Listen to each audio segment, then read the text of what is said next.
Whenever we design our workflows, we ensure that we map the possible integration points that are available for a specific workflow. Now, how do we ensure that there is minimal impact at the integration points? We already have the basic knowledge in terms of the standard workflows that are there in Dynamics and what are the standard capabilities.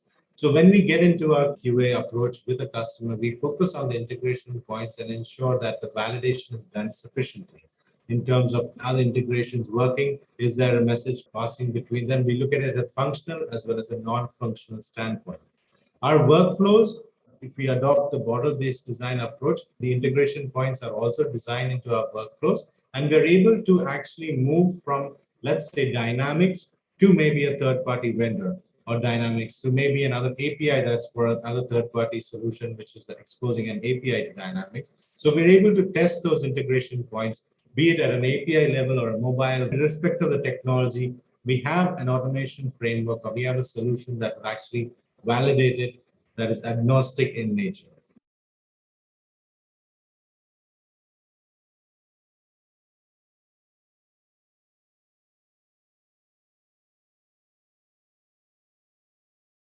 D365 on its own, it's a Microsoft product, and Microsoft tested it to nth degree. They don't put out something which is not good. So where would it fall over? It falls over, and if you need to test for things outside of that, it falls over on data. It falls over on integration with other things, other systems.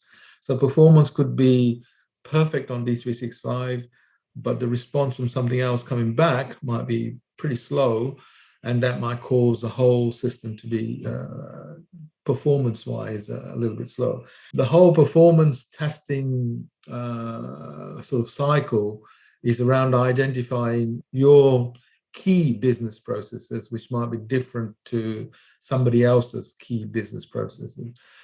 And once you identify those key business processes, you need to fine-tune those business processes to give you the right responses, not everything.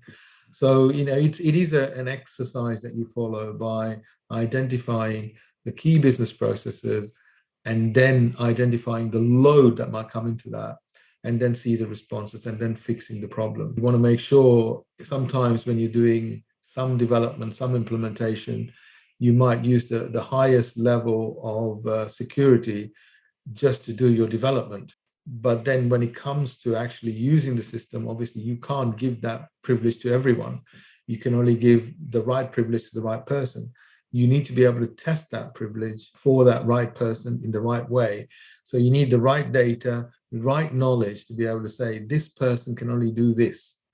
He mustn't be able to do something else.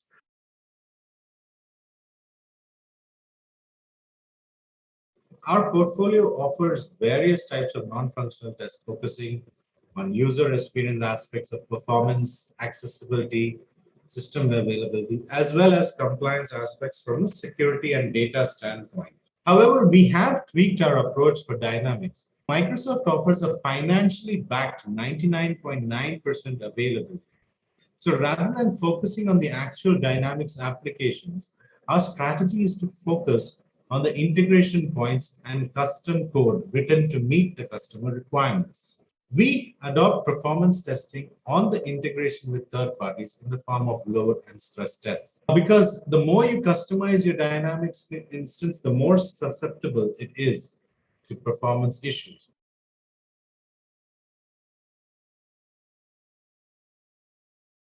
I think in some of the non-functional areas, there's areas like reporting. So some of those will come through the user stories and they will be functional requirements, but there'll also be legacy reports that you need to understand. When you implement Dynamics, there's going to be a need for users to want additional data information, but they also want to maintain some of the information they already achieve. And this is particularly important when it comes to year-end reporting. So the reporting side on non-functional requirements has to be thought through. Can it be delivered, and should it be delivered through Dynamics dashboards and views? Should it be delivered through another medium? And it's getting that understanding and balance correct is vitally important. And that's an area of non-functional requirements that's really key.